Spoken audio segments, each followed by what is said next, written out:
So let's set up the model. And to do that, I will just open an empty Excel workbook. So besides giving a name to it, nothing really happened in here so far. So the first thing that we want to do is set up all those section tabs so that we can then read in the data. First, let's establish some common ground, however. So let's set the font to Arial and the font size to 8pt. Let's turn off those grid lines and go for a color scheme that I use throughout this course. So that would be blue too, but you can really use any color scheme. So let's just copy all those tabs. I'll just did this and we can get started with reading in the data. So the first thing that we need to get is the base plan of the income statement and balance sheet.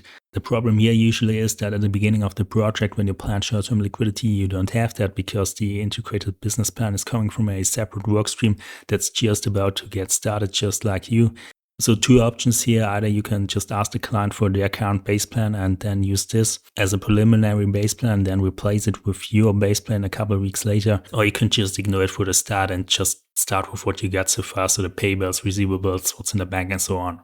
So let's copy all this stuff from the source files. So base plan, investments, payroll, deferrals, payables, receivables, accounts, bank accounts that is, and exchange rates. And finally, we'll just set up the config tab.